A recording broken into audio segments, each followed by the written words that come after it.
Shalom Bapak Ibu Saudara-saudaraku yang dikasihi Yesus Kristus. Apa kabar? Saya berharap semuanya kita dalam keadaan yang sehat. Tetap semangat, tetap bersuka cita. Hendaklah hati kita meluap-luap dengan roh Tuhan. Apalagi antusiasme kita dengan firman Tuhan. Karena hanya di dalam firman Tuhan saja kita akan kuat. Hanya di dalam firman Tuhan saja kita akan mampu menjalani kehidupan ini penuh dengan sukacita. Apalagi di situasi yang begitu berat, banyak tekanan, banyak beban, pergumulan sedang terjadi. Kadang-kadang kekecewaan kita baik kepada keluarga, kepada saudara-saudara kita juga, atau kepada orang lain di sekitar kita, dunia pekerjaan kita, bisnis kita. Tapi ketika kita terus mendengarkan firman Tuhan dan mengandalkan Tuhan dalam hidup kita, maka kita akan apa? Tetap bersuka cita, tetap akan semangat. Amin. Firman Tuhan yang menjadi renungan buat kita hari ini yaitu yang terambil dari Yakobus pasal yang keempat ayat yang ke-15. Tetapi sebelum kita mendengarkan firman Tuhan, marilah terlebih dulu kita menyerahkan hati dan pikiran kita kepada Tuhan. Kasih, karunia dan damai sejahtera dari Allah Bapa dan dari anaknya Tuhan Yesus Kristus, itulah yang menyertai hati dan pikiranmu sekalian. Amin. Yakobus pasal yang keempat ayat yang ke-15. Sebenarnya kamu harus berkata, jika Tuhan menghendakinya, kami akan hidup dan berbuat ini dan itu. Demikianlah firman Tuhan. Bapak Ibu, saudara-saudaraku yang dikasihi Yesus Kristus, adalah sangat baik kalau apa yang mau kita lakukan, kita terlebih dulu untuk merencanakan apa yang akan kita lakukan. Pekerjaan, keinginan, cita-cita yang akan kita lakukan di masa depan hendaklah lebih baik atau paling baik itu direncanakan dengan matang, dengan sebaik-baiknya, dipersiapkan dengan sebaik-baiknya. Kalau kita mau berusaha, maka persiapkan dulu apa yang dibutuhkan untuk usaha itu. Teliti dulu apa yang diperlukan juga ketika kita akan membuka usaha itu.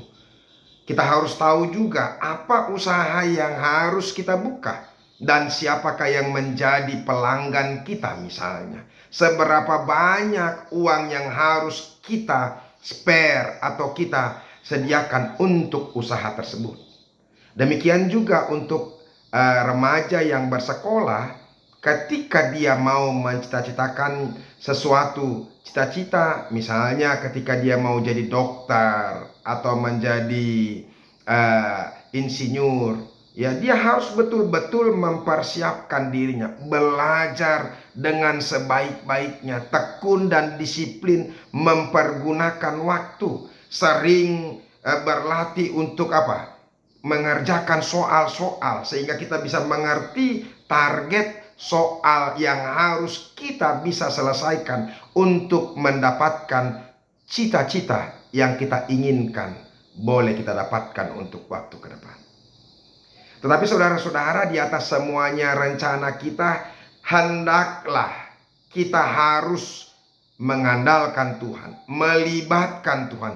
Jangan pernah kita merencanakan segala sesuatu di luar Tuhan. Jangan pernah kita merencanakan segala sesuatu tanpa Tuhan. Dan ingat, ketika kita tidak mengandalkan Tuhan, ketika kita tidak melibatkan Tuhan, berarti kita sedang merendahkan Tuhan. Kita sedang menyepelekan Tuhan dari itu. Makanya Tuhan berkata, saudara-saudara, terkutuklah orang yang mengandalkan manusia, yang hanya mengandalkan pikirannya sendiri dan menjauhkan dirinya dari Tuhan. Itu yang dikatakan oleh Yeremia 17 ayat 5 itu. Ya, Tuhan marah sekali ketika orang-orang hanya mempergunakan pikirannya, hanya mengandalkan manusia, tidak mengandalkan Tuhan.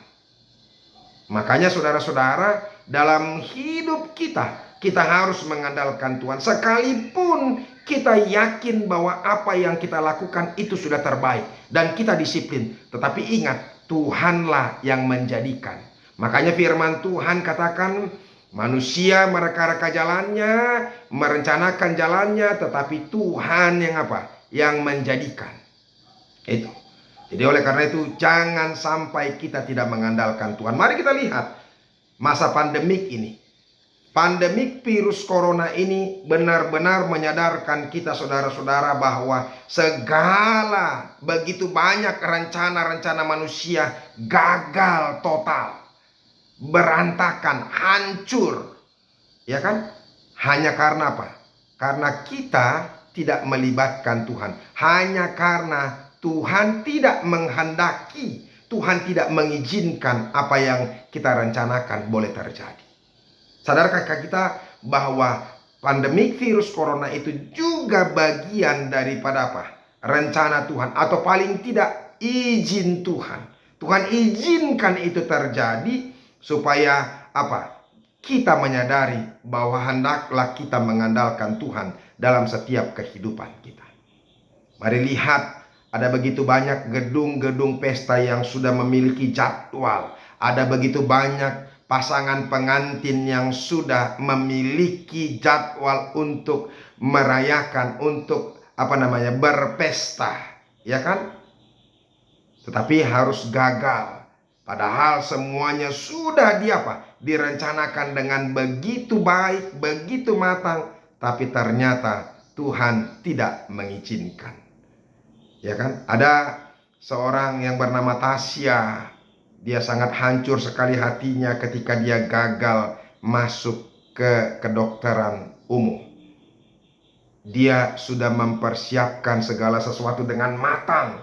Dia belajar terus hari lepas hari. Dia melatih soal-soal, dia mengerjakan soal-soal yang dia anggap dia harus mengerjakannya dengan baik. Bahkan dia berjuang dengan sebaik-baiknya sehingga setiap nilainya juga terbaik. Dia sudah juga berjuang untuk ketika di SMA untuk mendapatkan jurusan IPA supaya itu mendukung dia memiliki rencana menjadi untuk masuk kedokteran di satu universitas negeri. Tapi ternyata semuanya gagal dan dia terpukul sekali. Bahkan kadang-kadang hari Minggu pun dia pakai untuk apa? Untuk ikut dalam bimbingan tes. Ya, mungkin ini juga yang membuat Tuhan marah kepadanya sehingga dia juga mungkin merasa menyesal sudah meninggalkan Tuhan. Bapak Ibu saudara-saudara, apa yang mau dikatakan di situ? Mari kita melibatkan Tuhan dalam segala rencana kita. Sebab Tuhanlah yang menghendaki segala sesuatu. Tuhanlah yang menjadikan segala sesuatu sesuai dengan kehendaknya. Dan kehendak Tuhanlah yang terbaik. Makanya firman Tuhan saudara-saudara hari ini berkata, jika Tuhan menghendakinya, kami akan hidup dan berbuat ini dan itu. Itu yang disampaikan oleh Rasul Yakobus. Artinya supaya kita mengandalkan Tuhan dalam setiap rencana kita. Jangan hanya pikiran kita. Dari Rasul Paulus pun juga sudah sering sekali mengingatkan supaya kita terus mengandalkan Tuhan dalam kehidupan kita. Di sini dikatakan di Kisah Rasul 18 ayat 21 dia katakan, aku akan kembali kepadamu jika Allah menghendakinya. Saudara-saudara, Rasul Paulus punya keinginan untuk pulang kembali kepada jemaat yang dia cintai.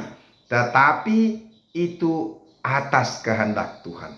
Jadi dia tidak mau mendahulukan Tuhan. Bahkan dia katakan lagi di Roma 1 ayat 10, aku berdoa semoga dengan kehendak Allah aku akhirnya beroleh kesempatan untuk mengunjungi kamu. Jadi atas kehendak Allah. Jadi biarlah segala sesuatu atas kehendak Tuhan. Oleh karena itu Bapak Ibu saudara-saudara, teruslah libatkan Tuhan. Jangan pernah tidak melibatkan Tuhan. Ketika kita tidak melibatkan Tuhan, kita sedang menganggap bahwa Tuhan itu tidak ada. Kita sedang merendahkan Tuhan. Oleh karena itu Tuhan akan marah kepada kita.